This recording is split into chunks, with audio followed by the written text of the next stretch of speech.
It's time for WFO Radio NHRA Nitro. Here's your host, Joe Castello. Hey everybody, Joe Castello here. WFO. Hopefully everybody is doing very well out there. And yes, WFO NHRA podcast continues.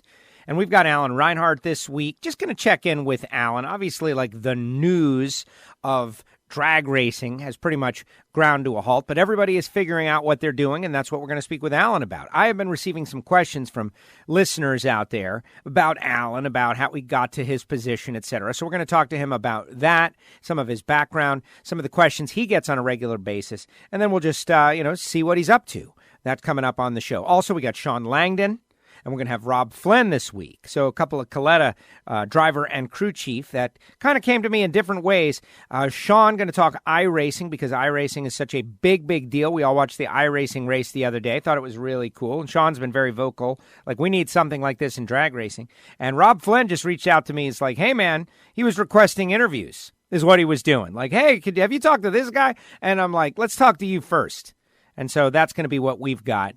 A lot of very positive feedback on the Friday happy hour, the Friday cocktails, discussing the issues of the day, maybe not always drag racing themed, but it was very fun. Had Jason Logan on there, had Gio in Miami on there, and got a lot of rave reviews and positive feedback on that. So maybe we'll do one later on this week. Who knows? We just don't know. And that's why you got to click subscribe and be ready. Look, here's the deal, everybody. We are working very hard to entertain you during your imposed free time, right? Everybody would rather be working and focused on drag racing, going to tracks and racing. But that's not the case right now. Not for everybody. Got a lot of people even frankly, on lockdown.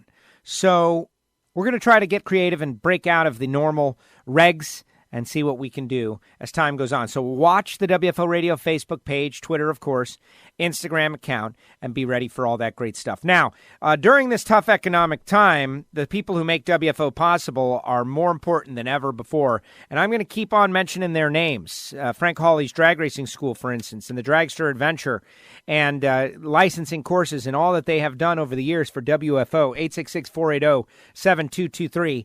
Make that one of the first things you do, the Dragster Adventure. Samtech.edu. Education is forever. In fact, you should be planning your education right now, regardless. 713-683-3817. We all know that you're going to have to get rolling once again very quickly, and Samtech.edu can help you start your education at full speed. Total Seal Piston Rings, the leader in ring seal technology. There is a new hidden horsepower available if you're looking for something to listen to. Don Ott, Sprint Car Engine Builder, Pennsylvania. Great interview. Don Ott, Hidden Horsepower, Apple Podcasts, Spotify. But really, it's all about Total Seal Piston Rings, and they are the best in the business. TotalSeal.com. MagicDryUS.com, the official organic absorbent of the NHRA, and RodaxCoffeeandGrills.com. Marvin sent out a post that he caught someone trying to steal toilet paper out of his restroom at Rodax. And he knows who they are. Like, I think they got away with it, is what happened. If you're looking to keep small businesses doing their thing, order a bag of Rodax, 817-924-6821.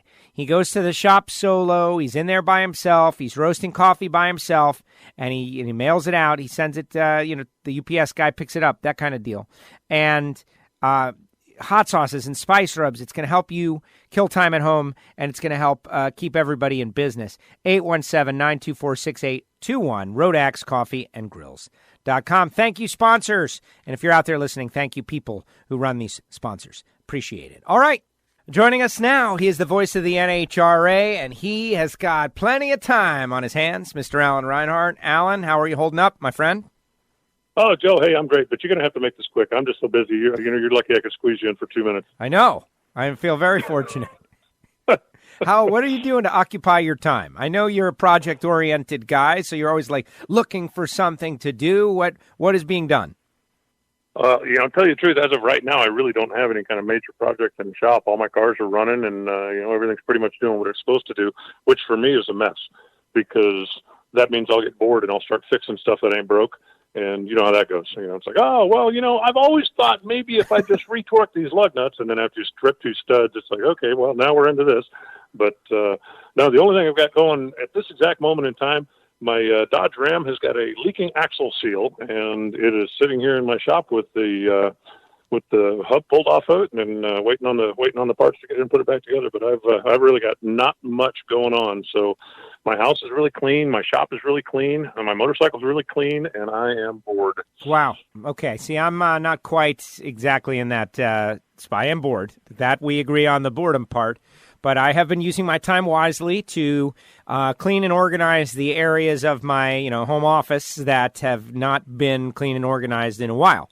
And I'm using the time wisely, man. I've gotten a lot of things accomplished, and I've gone down the memory lane tip where I found some cool old Southeast dragsters by Kevin McKenna back in the day when I was going to the bracket finals. And so I took some pictures and posted them to the Facebook, and looking at the old names and finding all kinds of old classic stuff. And that lasted about 6 hours, and now I'm over that. And, just trying to stay connected on WFO. And fortunately, it is early in the week, and we can call Reinhart. And we're going to have Sean Langdon on this week. The big iRacing thing with NASCAR was a big hit. Everybody liked it. I at first was kind of like, I don't know, man. And it did turn out to be entertaining. I don't know if you got a chance to watch that. I did not, actually. Anybody that knows me knows I don't have cable TV at the house. I live alone, and I'm never home, so I just can't bring myself to spend $100+ a month to have cable TV for the 3 weeks that I'm home a year. And this, I guess if I could buy it week to week, this would be a good week to have it. And then of course with everything being shut down, right, it's not like I can even go to Applebee's or Hooters and watch it. So no, I missed it, but I did follow along a little bit online, and everybody seemed to really enjoy it. I'm very curious as to whether it would have been anywhere near as big a hit if you were really racing. I guess having Denny Hamlin and Dale Jr. up front didn't hurt anybody, but computer games are great, but it's just not the same as the real thing. I guess if it's all you got, it's better than nothing. Well, that's exactly it. And that was my point that I even made. It's like, I found it a little even, dangerous. I use the word dangerous, not physically, but like, hey, do we want everybody thinking that you can get a giant audience by just putting a video game on TV instead of actually really running these cars? Because I want the real cars to run at some point. But the counter argument that it was just for fun because there was nothing else available did win out. And it was fun for a little while. I did find myself, it's not real. It's somebody watching a video game. So, but it was interesting. And iRacing came up. We're going to speak with Sean about that, maybe iRacing and drag racing if it's possible and all. But, we have received a fair amount of emails. We used to do Ask Alan kind of question segment. And a couple of questions did come in that nothing tough, but there have been some people who wanted to know your arc, like Reinhart. Like, how'd you get here, man? How about that one? That can be a pretty long story. The Reader's Digest version is that in southern Arizona, where I grew up, live in the desert, and we all have dirt bikes. And you either had a dirt bike or you didn't have any friends. That's pretty much the way it was when I was a kid. And there was a motocross track way, way, way out of town. Now it's incorporated, but you know what I'm saying? Like all the racetracks used to be way out of town. And we used to go out there occasionally and watch the old guys race, the guys that were 20 or 22. When we were kids, it was right next door to the drag strip. And one particular weekend when we were out there, there were funny cars that were running at the drag strip when we were at the motocross track. And me and a buddy of mine literally just kind of tromped over through the desert and hopped a pretty flimsy little fence to go see what all this, noise and stuff was about at the drag strip.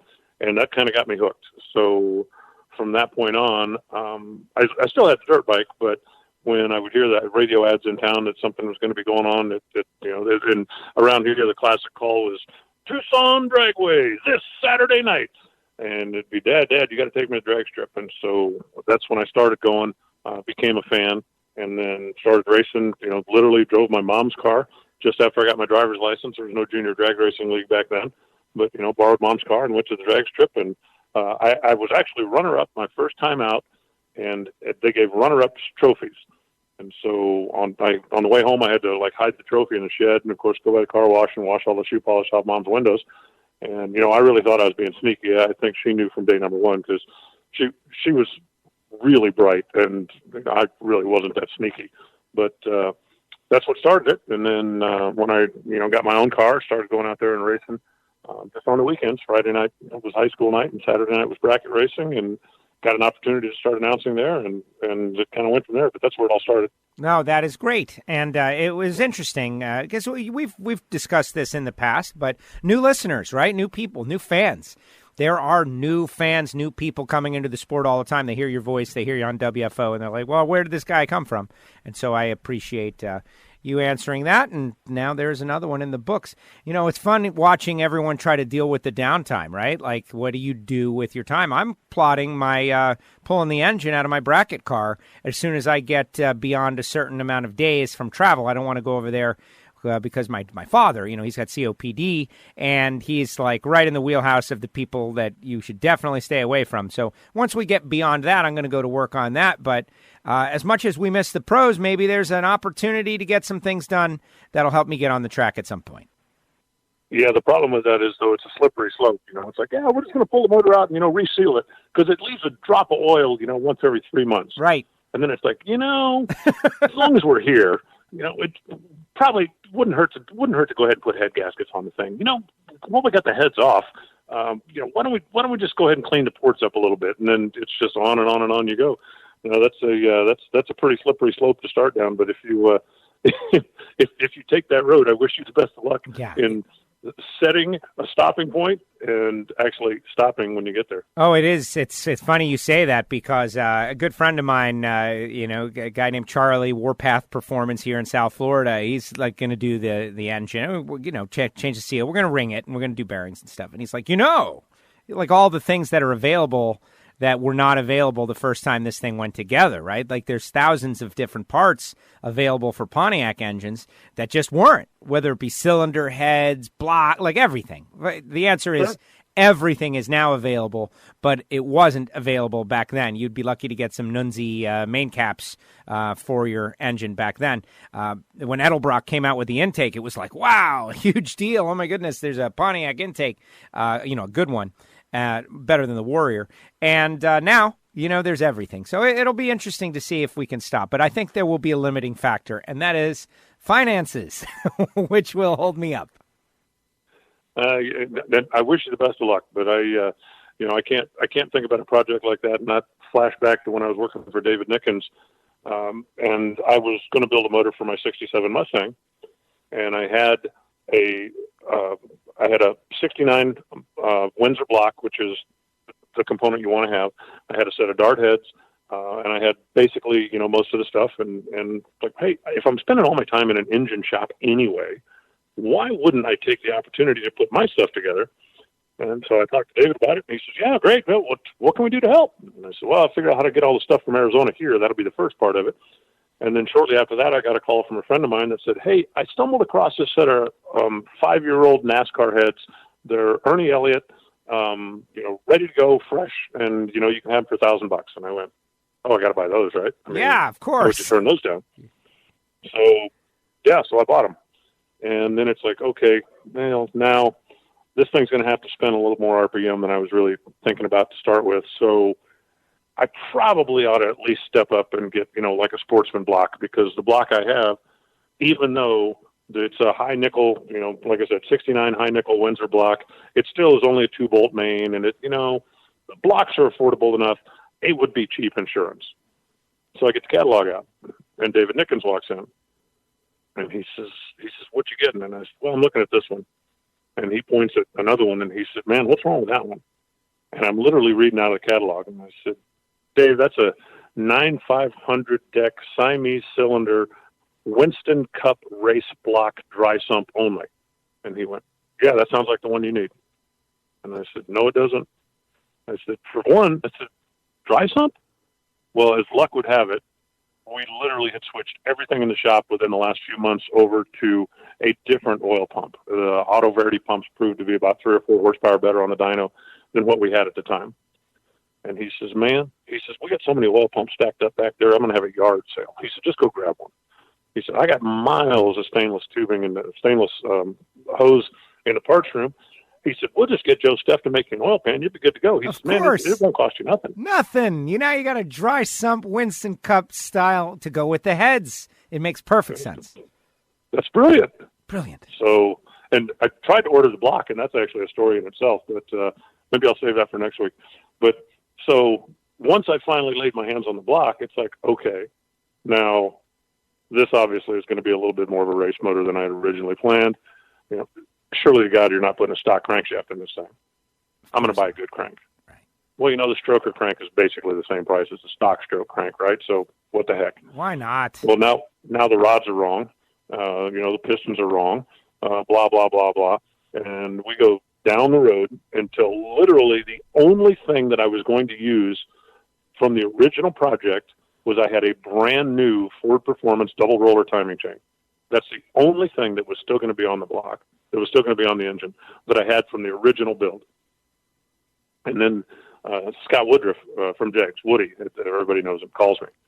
And he says, hey, Reinhart, he goes, would you write a story for my press kit this year? He said, I'm getting a couple of different guys to contribute, just so it's not such a dry read. He said, I'll pay you for it, whatever, but if you do it, I'd really like you to do that. And I said, yeah, sure, I can do that for you. And he said, what are you going to charge me? And I said, I don't know, Woody. It's no big, I'll do you a favor. And he said, let me ask you this. Have you got any projects you're working on? Maybe I can help you out with some parts. And I said, how about a belt drive for a small block Ford? And he said, I'll put it in the mail today. I went, great. So by the time I got finished, and this has turned into a longer story than I intended it to be, but by the time I got finished with it, there's no way it was ever going in the car. It made over 700 horsepower, single four-barrel, and I ended up selling it to a friend of mine who is still bracket racing it to this day because I just built it so completely outrageously stupid. A, it wouldn't have fit in the car, not without doing motor plates and doing a bunch of stuff to the car that I don't want to do. B, it really didn't need that much power and that much torque for my street car, which was stupid. It was 13 to 1 or something like that, so I was about going to have to run on alcohol, and but there was just no logical stopping point, especially when you're in a professional engine shop. It's like, oh, hey, I got an idea. Let's do this. Right. Okay, why not? And so anyway, I hope you can set a stopping point, and I hope that you can stop, because that's two things I'm not very good at. Well, we'll see. It's funny that you say that, because it's the natural way of the racer, of the engine mentality, of the drag racer mentality. Like, you've got it out, man. It's out. It took a lot to get it out. Like, what else needs to be done while it's out? Well, okay. And I think a lot of that is going to be on the bodywork side of it. Just tidying up the engine compartment, etc. So we'll see, though. But I have yet to get over there. It's still a project in my mind as we speak, but we shall see. So speaking of questions, Alan, normally we would, back in the day we did Stump the Dummy, right, where people would invite questions. But since then, first of all, I think all questions have been answered. But also you've got your announcer email. And we had Jason Logan on last week. We did a Friday deal, and he mentioned that you always call him up there when people send emails about him, which he thought was fun and funny. But what are some of the common questions that you get, like that you recognized are common in the NHRA mind, the fan? Like, what are the most common questions you get? Well, some of the real common ones that I get, and most of your listeners are going to know this because I think most of the people in WFO are at least hardcore enough that, they're not just 1 or 2 race a year types. And that's what I get the majority of. People that, I know maybe not there for the first time, but maybe they only come to 1 race a year or 2 races a year. One of the most common ones is, what's the gold powder that they put down in between pro stock cars? And, why do the guys rub it in with their feet?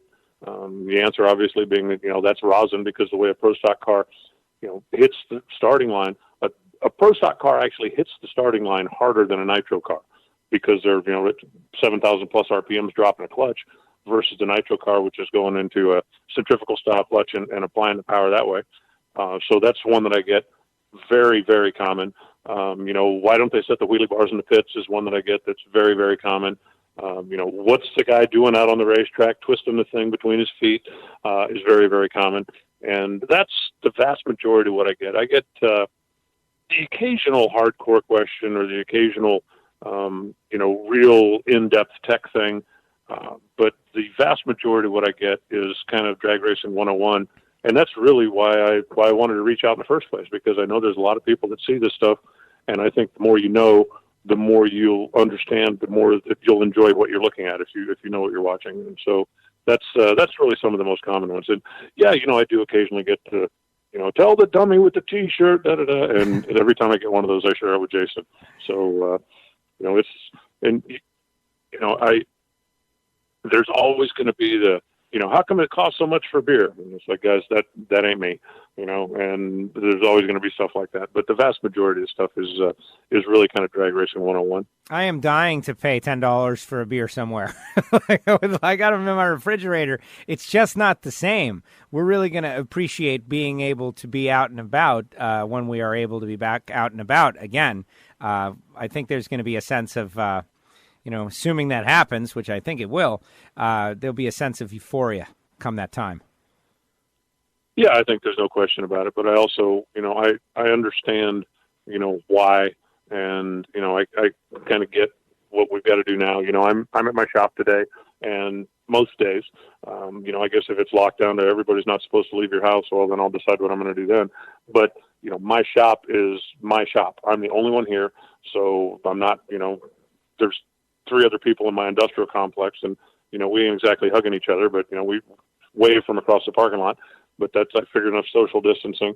But we talked about it before. I think just the fact that you can have it for so long and not know it, and the only way to not spread it is to just not have a whole lot of contact. So as difficult as it's going to be right now, hopefully it'll be a couple of weeks. And, we can all kind of get back to it, but that's what I'm hoping for anyway. I totally agree. Yesterday, just to get out, I went out this morning. I went to the grocery store, and it felt a little eerie for me on this given day because, people with the masks and stuff. But I started to feel a little vulnerable because I've built up some distance equity, I guess. I haven't seen anybody for like 4 days, and so I'm feeling good. And all of a sudden, when someone gets anywhere near me, I'm like, hey, man, you don't bust my bubble. I'm 5 days into this deal, and I don't want to have to reset, if you know what I mean. Although the numbers are low, but still, it's like, get away from me. But it's just it's a very interesting situation. I can't help but think about the teams, though, Alan. Like, this is not really something that was in the book to plan for if you're a drag racing team. No, and it's I'm sure it's very difficult on them. I don't know. How many guys are in the shop versus not in the shop. Certainly the machining centers at DSR, at JFR, at Alan Johnson's place up in California, and at Colitta's, I'm sure, are running because, you're going to need the parts. So there's no reason to not build and stockpile some of that kind of stuff. But as far as, the day-to-day stuff, there's only so much maintenance you can do on a race car. And, I've always talked about if you didn't have to go racing, you'd never be ready because there's always something to do. But I think there comes a limit to that when you get to the point where it's like, okay, now we've got to go, make 8 runs or 10 runs before we figure out what we got to do next. And it's got to be difficult on them. But, I'm sure everybody's kind of got their own brand of suffering. So I honestly believe that if you told everybody, look, stay inside, don't leave your house for a month, and this will be all over with and we can get back to, then everybody would do that. But, since everybody is not doing that, and I think that's kind of what's making it more and more difficult, the spring break kid that was all over the news, hey, if I get corona, I get corona. It's not going to stop me from going to the party. Right. And now, how many kids down in Florida have it? And I wonder if they still think that's a good idea, because that's the problem. We've got to stop spreading it, and then we can get back with our lives. But as long as we keep spreading it, then I think this thing's going to drag out a little bit more. Wow. To hear you say it that way, that guy annoyed me and embarrassed, us down here. Not that we're responsible for him, but it's just like, oh, man. And even days later, like just yesterday, there was a lot of people out at a sandbar, like boaters. They go out on the sandbar and they were all partying out there. And it's no different than what you guys do out there on Lake Havasu, except we're doing it in the ocean and there's kind of random, right? Like there's various sandbars that pop up and boaters all communicate and they all show up there and they have like a big party. Well, there were thousands of them there, or definitely many hundreds of people out there all together. And of course it ends up on the news. And so now they got to close the boat ramps. Like they didn't think to close the boat ramps or didn't think boat ramps were necessary to close, and then they realize, oh, no, we got to close the boat ramps. People are going to go out on their boats unless you tell them not to. And that has been an interesting angle to see the response. Like, what do you need to do? I agree with you. I think I hate to say it, but like maybe full lockdown it would be the way to do it. Well, I hope that's not where we end up, but I'm afraid it might be that's the direction we're heading. There comes a point where we just got to go look, because people won't do it. You know as well as I do, there are people right now that would get in a funny car and drive it without a helmet on if there wasn't a rule that said you have to have a helmet on. Fact. And how many guys have you seen at a local, no rules outlaw track that driving dragsters in, just regular slacks or, a t-shirt? And yeah, you're fine until something goes wrong. But when something goes wrong, there's a reason we have all these rules, and it's because things have happened in the past. But if there's a lot of people that if you don't absolutely forbid them from doing something, they're going to do it. And whether it's well, it'll never happen to me mentality, or that nobody's going to tell me what to do mentality, but we've got to stop this. And whatever it takes to do that is what we got to do it. And the sooner we do it, the sooner we can get back to our real lives, and I just think that, that's what needs to be done. And I think all of us, when we were young, there were plenty of times when, I wouldn't be feeling good, but, hey, I got to go to work. I need the money, right? I can't afford to take the time off, and I might be sick for 3 or 4 weeks. When, as I've realized now, you know what? Go home, stay in bed for 2 days, drink plenty of liquids, do all this stuff, and you'll be better in 2 days instead of being sick for a month. Well, duh, but you couldn't make me do it back then. So I think, I don't know. I hope it doesn't come to that. I hope people wise up to the point where they realize that this is freaking stupid. There are still going to be parties next month. Let's just sit out this month, and next month we can all get back to normal, hopefully. Simple as that. That's great wisdom right there, Alan, and so true. The racer that is going fast in a dragster without fire pants, he's wearing shorts, he's wearing jeans, and we all know that guy, that not any one individual, but that example, and we've seen it over the years. Big tracks, small tracks, or otherwise, rules are in place because people are not going to do the right thing just on their own more often than not. Some will, but you need to protect, I hate to say this, you need to protect people from themselves sometimes. But there you go. Well, it has been a challenge. It has been difficult. It's been a good catching up with you, though, breaking up the day. I appreciate you doing that. And what we'll do is, if anyone's got an actual question for Alan they want to throw out there, you can email me, joe@wforadio.com. Of course, his announcer email is not for technical advice or birthdays and none of that. But right. But we'll just try to keep on keeping on, Alan, and I appreciate it. I will let you go back to your axle project. All right. Yeah, I got just the new seal should be here pretty quick. And so it's really going to be kind of a simple thing. And I'm really not complaining about that. Okay.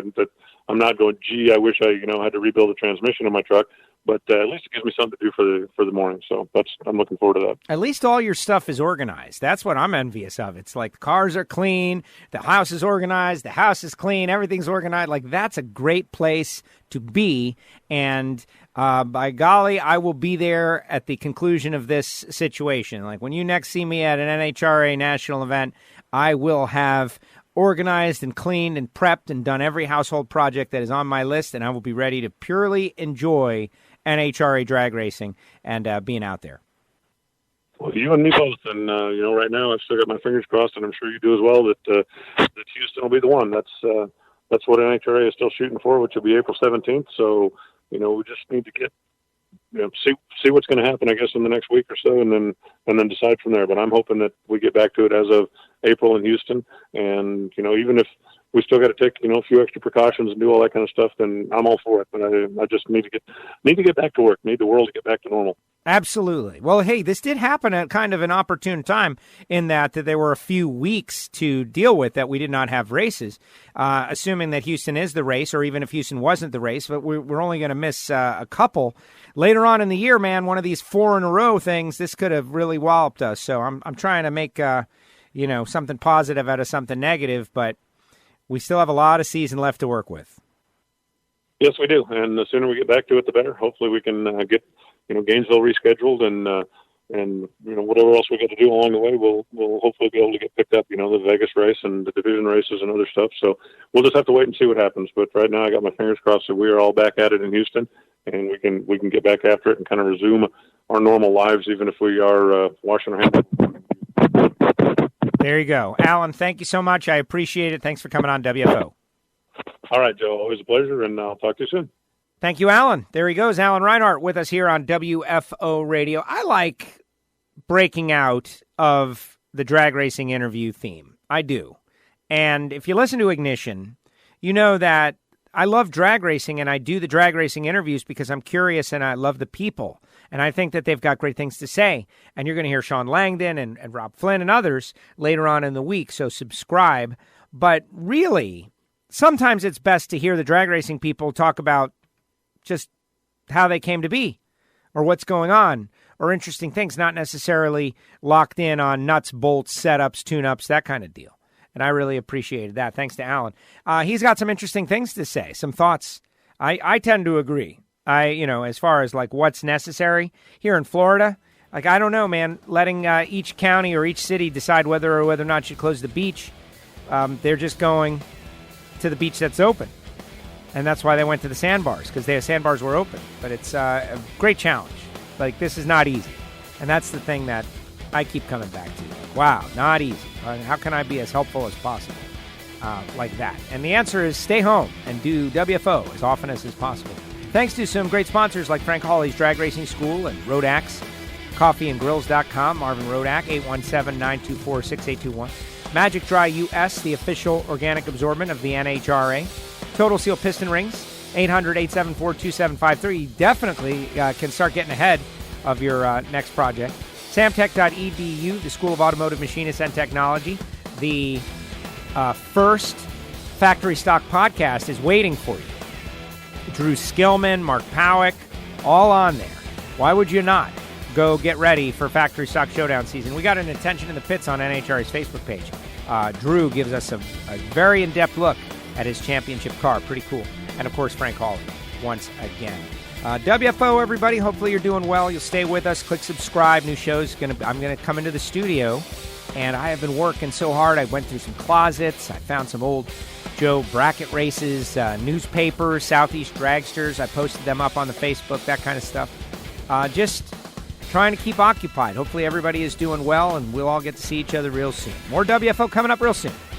WFO! The views and opinions of the hosts, guests, or callers do not necessarily reflect that of the station ownership, advertisers, or agencies. I love WFO Radio. Oh, yeah.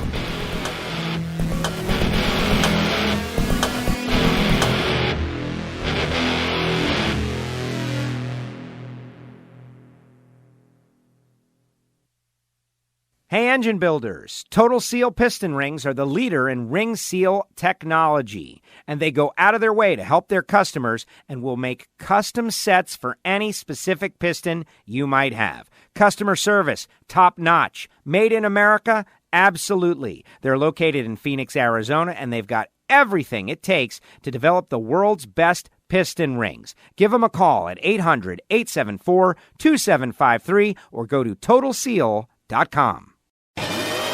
Start your education at full speed with the School of Automotive Machinists and Technology. Accelerate your career as a high-performance engine builder with classroom instruction and practical hands-on experience in the lab, on the dyno, and at the track. In addition to the blockhead and CNC programs, SAM now offers motorsport, EFI tuning, and an Associates of Applied Science degree. And SAM is a military-friendly school, approved to train veterans and other eligible persons under the GI Bill. Start your education at full speed. Go to samtech.edu today.